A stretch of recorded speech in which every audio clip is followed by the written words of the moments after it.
할렐루야. 오늘 저희들 고난주간 예배, 수예배 이사야서 52장 13절에서 53장 3절의 말씀으로 나의 영안이 열려 주님을 보게 하소서 라는 제목으로 오늘 잠시 동안 은혜를 나누도록 하겠습니다. 고난주간은 실은 고난의 시간이라고 얘기하기는 실은 절반도 채 그 의미를 담지 못하는 시간이라고 저는 생각을 합니다. 고난주간은 실은 그 어느 때보다 영의 풍요로움이 있고 그 영의 풍요로움을 풍성하게 누리는 시간이 바로 고난주간입니다. 이 영의 시간을 우리가 풍성하게 누리기 위해서 우리는 이 고난주간에 많은 경우 육적인 절제를 우리는 합니다. 실은 예전에는 금식하라는 얘기를 참 교회에서 많이 했었는데 요즘에는 금식하라는 말씀을 잘 안 드리죠. 금식에 대해서 참 힘들어하고 금식의 중요함을 실은 강조하지 못하는 그런 시기가 되다 보니 고난주간에도 금식에 대한 얘기를 잘 하지 못하지만 좀 엄격한 목사님들 그리고 엄격하게 신앙생활하는 교회, 많은 교회들은 이 고난주간에 성도들에게 금식을 요구하고 금식을 같이 합니다. 왜 금식을 할까요? 고생하라고요? 아닙니다. 이 육적인 절제를 얘기하는 겁니다. 이 육적인 절제를 통하여서 그동안 우리가 풍성하게 향유하였던 일상의 삶을 절제하는 가운데 나의 주님이신 예수님께 내 많은 삶을 더 많은 삶을 주님 앞에 내어드리는 시간을 갖기 위해서 우리는 절제를 하고 그 육적인 절제를 하는 가운데 우리 안에 영적인 감각이 굉장히 민감하게 살아나면서 그 영적으로 살아가는 영의 사람의 풍요로움을 우리가 그 어느 때보다 깊이 누릴 수 있기에 이 고난주간에 많은 경우 이 육적인 절제를 통해서 영의 사람이 되어지는 것을 가르치고 또 함께 힘을 합하여서 그 일을 행합니다. 우리가 이 고난주간에 고난은 육에 관한 것입니다. 육이 쇠퇴하고 고난을 통하여서 힘을 잃어가고 때에 따라서는 너무나도 아픈 경험을 하지만 우리는 그 안에서 육의 고통 그 가운데 있는 그 어느 때보다 강하게 역사하시는 영의 역사하심을 경험하면서 우리는 육이 죽고 영이 살아나는 그래서 더 풍성한 축복의 사람이 되어지는 은혜를 알아가게 됩니다. 참 이게 신비로운 것이 이 육의 절제 가운데 이 고난의 주간이 참 힘든 시간처럼 보였는데 고난의 주간의 그 의미를 모를 때는 고난주간이 참 힘들게 느껴졌는데 이게 하나님의 사람이 되어지면서 영의 사람이 되어지고 나면 고난주간 안에 그 어느 때보다 깊은 행복감을 누리거든요. 이것을 깨닫냐 깨닫지 못하느냐는 정말로 많은 차이를 가지고 오고 또 그 사이에 하나님께서 원하시는 삶의 모습으로 성장되어져 있는지 아닌지 성숙되어져 있는지 아닌지를 실은 점검할 수 있는 표식이 되어집니다. 여러분들 오늘 이제 3일째 됐는데 여러분들 어떠십니까? 이번 고난주간 여러분들 어떻게 지내고 계신 것 같습니까? 매일같이 예배 드리는 이 가운데 일하고 예배 드리는 게 너무 피곤하고 힘들어요 라는 생각이 여러분들의 삶을 덮으십니까? 아니면 이것이 하나님 안에 하나님의 사랑 안에 살아가는 거구나. 내 영이 살아나고 영적인 감각이 아주 민감해지면서 하나님을 더 많은 것에서 느끼고 예수님의 사랑을 정말 영혼 깊이까지 모셔드리는 은혜의 시간을 가져가고 계십니까?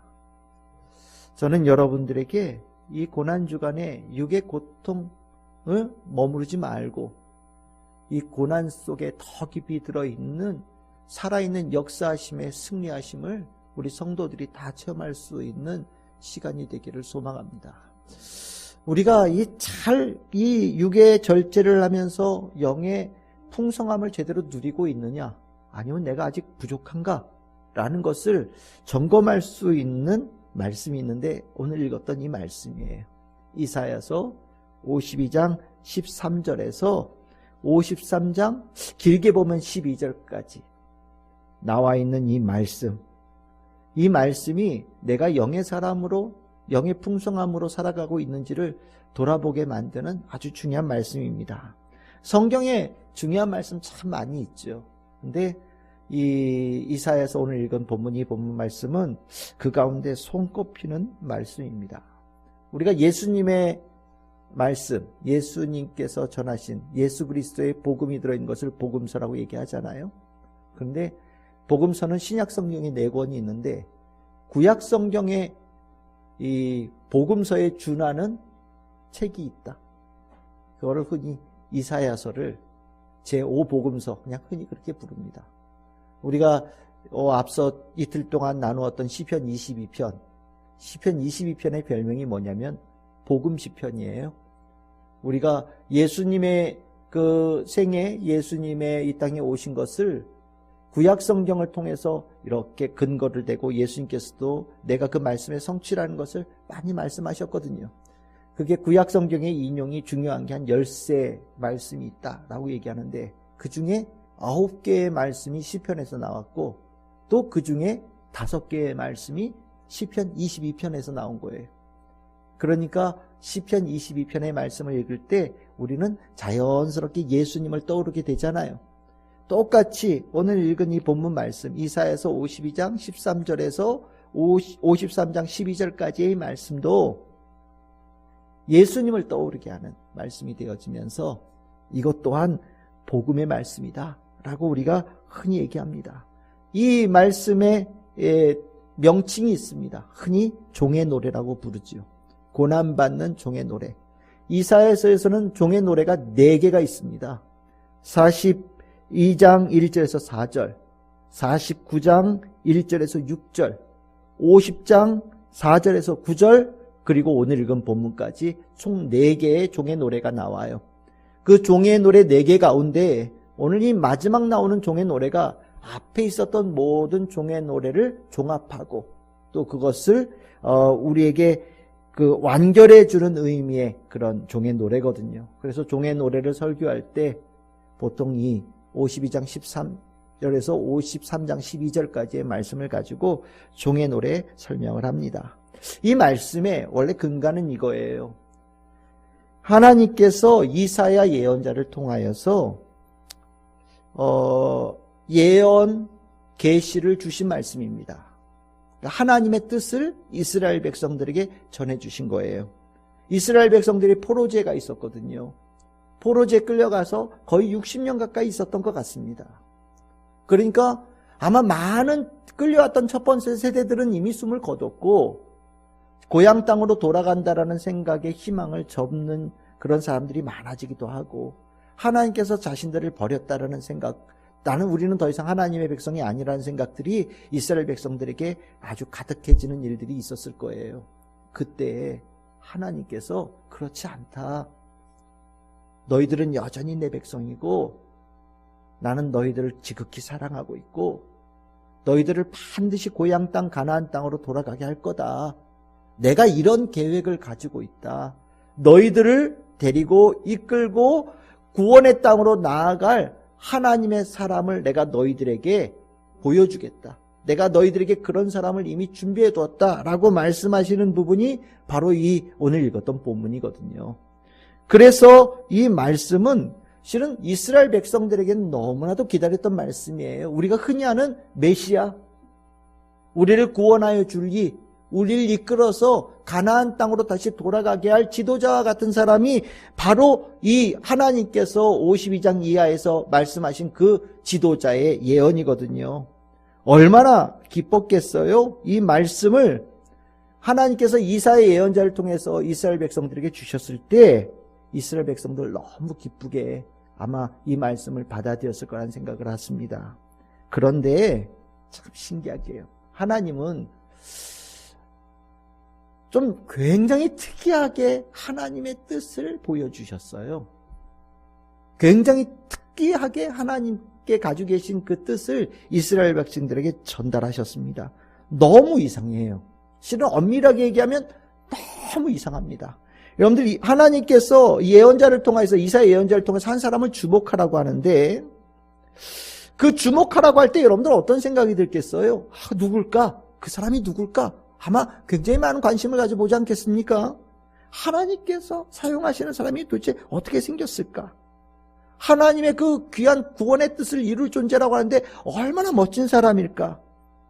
혹시 모세와 같은 사람일까? 우리를 출애굽을 인도해 주었던 모세와 같은 그런 인물, 멋진 카리스마를 가진 그런 사람일 거야? 아니면 그 영화로운 나라를 세웠던 다윗과 같은, 아주 정말 누가 보더라도 한눈에 어마어마한 권세를 나타내고 힘이 있고 의롭고 멋진 그런 군사적인 왕 같은 존재가 아닐까? 실은 하나님께서 한 사람을 보라고 할 때 그 기대감을 가지고 봤을 거라는 생각이 듭니다. 그치요? 우리는 하나님의 뜻이 통하고 이루어지는 존재라고 한다면 뭔가 내 눈으로 봐도 누가 보더라도 딱 한눈에 특별하다, 특이하다, 거룩하다, 뭔가 대단하다라는 것을 한눈에 보기를 우리는 원할 거예요. 그런데 하나님께서 저 사람을 보라고 하는데 예상하고 완전히 다른 거예요. 전혀 완전히 정반대의 사람을 하나님께서 보라고 하십니다. 이사야서 53장 2절에서 3절입니다. 그는 주 앞에서 자라나기를 연한 순 같고 마른 땅에서 나온 뿌리 같아서 고운 모양도 없고 풍채도 없은즉 우리가 보기에 흠모할 만한 것이 아무것이 없도다. 우리가 흔히 얘기할 때 이것을 산중의 낮아짐이라고 표현합니다. 별 볼 일 없음에 곱하기 3, 정말 최악이다 라고 표현하는 것이 53장 2절에서 표현하는 거예요. 고운 모양도 없고요, 풍채도 없고요, 아무리 뜯어봐도 뭔가 본받을 만한 점, 사랑할 만한 점, 마음이 갈 만한 것이 눈꽃만큼도 없는 거예요. 저런 사람을 하나님께서 쓰신다고? 저런 사람이 우리의 지도자라고? 에이, 말도 안 돼. 어떻게 저런 사람이 우리의 지도자가 되겠어? 하나님도 눈이 있는데 어떻게 저런 사람을 쓰겠어? 아니야. 저런 사람일 리가 없어 라고 볼 수밖에 없는 그런 사람을 하나님께서 보라고 하셨다라는 거예요. 이것을 53장 3절에서는 한 번 더 강조합니다. 똑같은 내용인데 이것을 다시 다른 표현으로 얘기를 하는데, 3절에 그는 멸시를 받아 사람들에게 버림받았으며 간고를 많이 겪었으며 질고를 아는 자라, 마치 사람들이 그에게서 얼굴을 가리는 것 같이 멸시를 당하였고 우리도 그를 귀히 여기지 아니하였다라고 얘기합니다. 멸시를 받고 버림을 받았다, 간고를 겪었다라는 것은 하여튼 고생이란 고생은 세상에 있는 모든 고생을 다 한 사람처럼 보인다라는 거예요. 고통이라는 고통은 머리서부터 발끝까지 충만하게 채워진 모습으로 내 눈앞에 서 있는 그런 사람이라는 거예요. 질고라는 게 뭡니까? 병든 걸 얘기합니다. 머리서부터 발끝까지, 속부터 턱까지 온통 병이 들어서 한눈에 딱 봐도 병든 사람이구나, 중병든 사람이구나, 고칠 방법이 없는 사람이구나, 완전히 쇠약한 사람이구나, 조금 나쁜 표현으로 하면 가까이 가면 안 되겠는데, 옮겠는데, 나도 같이 병 걸리겠는데 라고 경계하고 기피할 정도의 모습을 가진 자를 하나님께서 너희들을 위해서 내가 세운 지도자다 라고 보여주셨다라는 거예요. 육의 눈으로는 머리서부터 끝까지 아무리 뜯어봐도 하나님의 능력을 가진 자, 하나님께 존귀 있게 되어진 자라고 보이지가 않는 겁니다. 한 사람이 아니에요. 여기 얘기하잖아요. 53장 3절 끝에 우리도 그렇게 봤다. 우리는 특별하게 하나님께서 손으로 지적해서 저 사람이다라고, 저 사람을 보라고 말씀하셔서 우리가 봤는데도, 우리가 그 말씀을 알고 봤는데도 불구하고 받아들이지 못하는데, 하나님의 그 말씀을 직접 듣지 못한 자들이 그 사람을 통해서 뭐를 느끼겠나? 에이, 저 사람은 아니다. 저 사람은 절대 아니다. 라고 볼 수밖에 없지 않나? 라고 오늘 이사야서에서는 말을 하고 있는 거예요.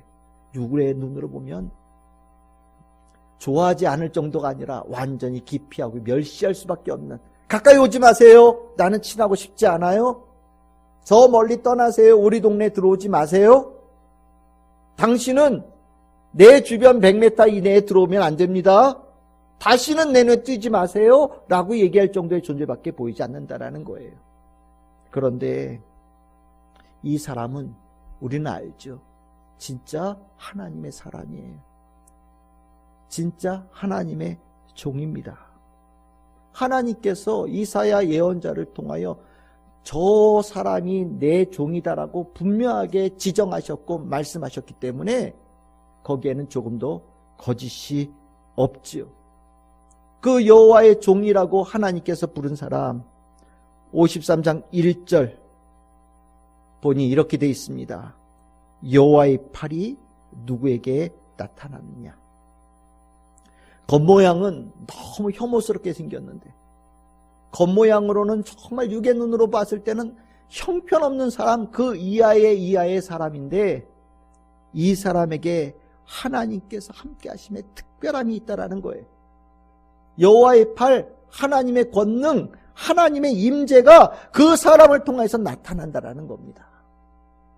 겉모양은 정말 아닌데 육의 눈으로 보면 형편없는 사람인데 신기하게도 하나님의 영의 사람의 눈으로 그 사람을 보면 겉에 보이는 형편없는 모습이 보이지 않고 그 안에 계신 하나님의 영광, 하나님의 임재를 볼 수 있는 자가 되어지고 그를 통하여서 나타내시는 하나님의 권능이 아니면 행할 수 없는 하나님의 역사하심이 아니면 이룰 수 없는 일들이 풍성하게 일어나는 완전히 대조적인 일들이 동시에 일어나고 있다는 것을 얘기하는 거예요.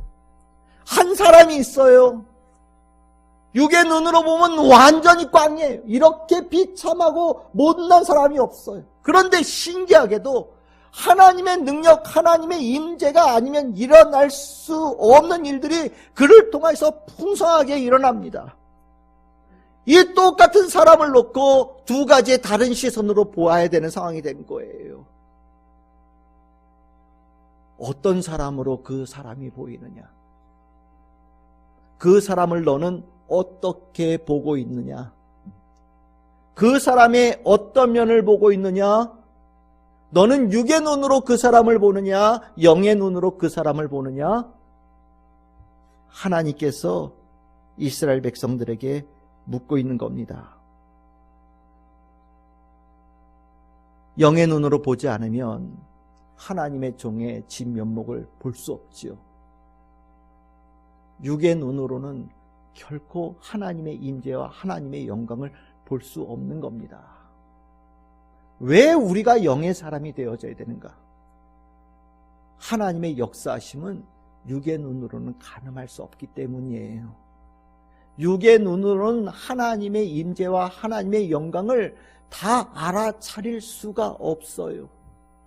우리가 육의 사람으로 살아가고 육의 역사가 일어날 때에는, 육의 지배받을 때에는 영의 감각이 소멸되어지는 것처럼 힘을 내지 못합니다. 결국 우리는 지배받는 것이 무엇이냐면 먹는 거, 입는 거, 즐기는 거, 내 육에서 요구하는 것에 끌려가는 삶을 사는 거예요.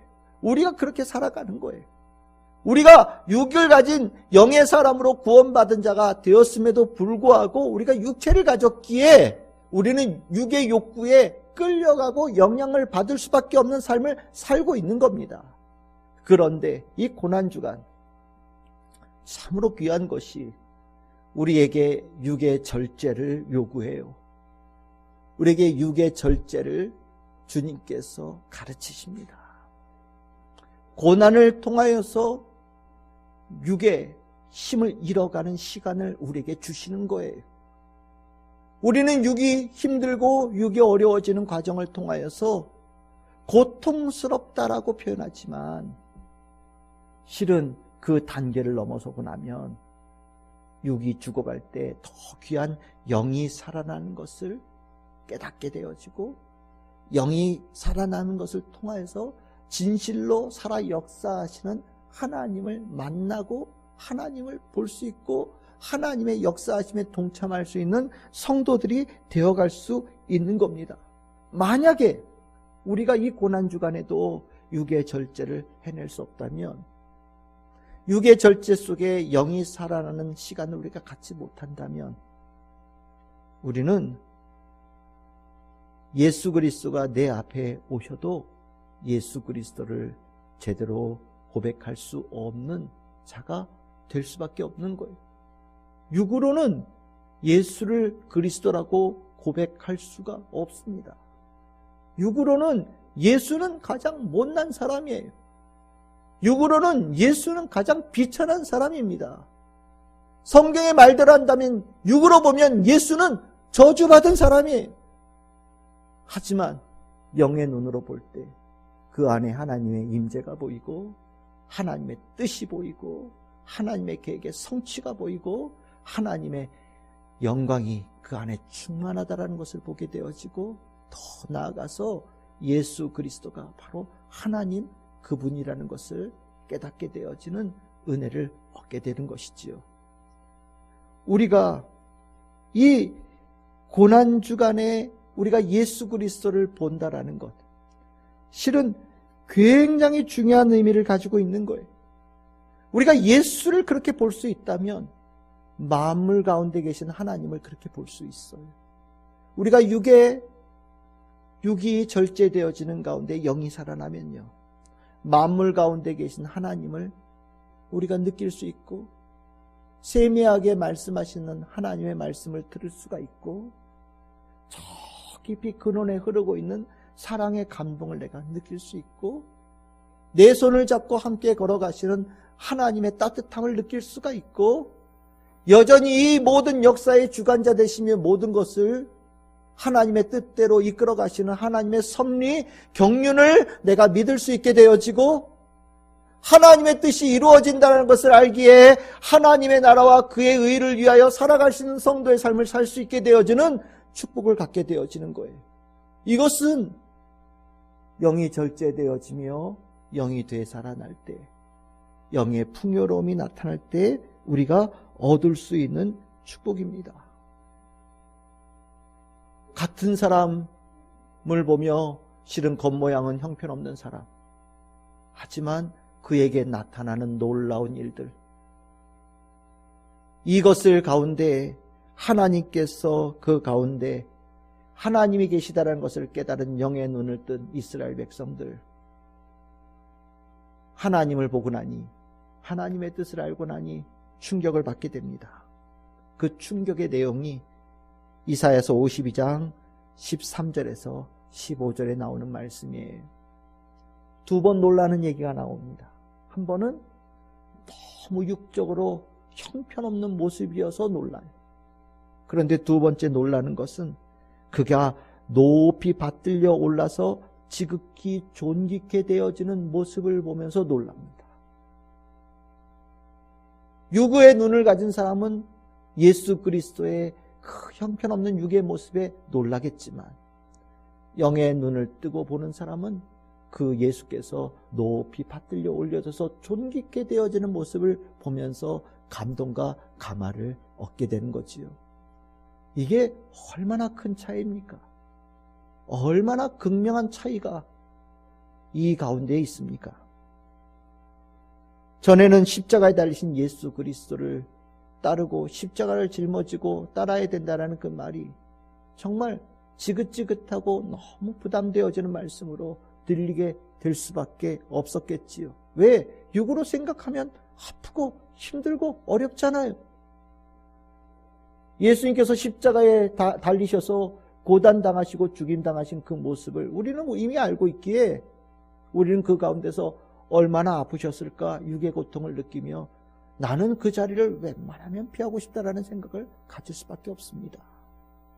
하지만 그건 육의 눈으로 보는 예수로에 머물러 있는 성도들의 고백이고요. 영의 눈을 떠서 보면 그 십자가에 달리신 예수는 저주받은 자리가 아니라 높이 들려서 올라가신 자리고요. 그 십자가에 매달리신 예수 그리스도를 보는 자가 치유받고 회복되어지고 구원받는 역사가 일어나는 생명의 자리라는 것을 보게 되는 겁니다. 그래서 십자가를 지고 예수를 따르라고 할 때 그 길이 고난의 자리가 아니라 영광의 자리라는 것을 알게 되어지고, 예수께서 나를 사랑하셔서 그 길을 같이 걸어가자라고 권면하시고 손을 붙잡고 나를 이끌어 가신다는 것을 알기에 주님 그렇게 하겠습니다. 주님과 함께 손 붙잡고 저도 주님께서 걸어가신 길을 걸어가겠습니다 라고 고백할 수 있는 성도들이 될 수 있는 겁니다. 우리는 이 고난주간을 정말 영의 사람으로 거듭나는, 육의 절제를 통하여서 영의 사람으로 더 풍성하게 일어나는 그런 귀한 시간으로 삼아야 될 것이라고 생각을 합니다. 그러면서 내가 이미 알고 있지만 예수님을 새롭게 보고 예수님 안에 있는 하나님의 은혜를 더 깊이 보고 느끼고 내 심령에 채울 수 있는 시간으로 우리는 삼아야 되겠다라는 생각을 갖습니다. 저는 오늘 여러분들이 이렇게 기도할 수 있기를 소망합니다. 주여, 이 고난주간의 남은 시간에 내 육신의 눈을 감겨주시고 영의 눈을 뜨게 하여 주시옵소서. 주여, 이 고난주간의 남은 시간에 예수님의 존귀하심과 아름다움을 더 풍성하게 볼 수 있도록 나의 영의 눈을 열어 주시옵소서. 주여, 이 고난주간의 남은 시간에 만물 가운데 거하고 계시는 하나님을 느끼고 만나고 기뻐할 수 있는 영의 사람이 되게 하여 주시옵소서 라고 기도하는 우리 성도들이 될 수 있기를 소망합니다. 고난주간 지나가는 우리 성도들, 2024년 이 고난주간과 또 다가오는 부활절이 더없이 귀한 하나님께서 허락하신 축복의 시간이 되시기를 주님의 이름으로 축복합니다.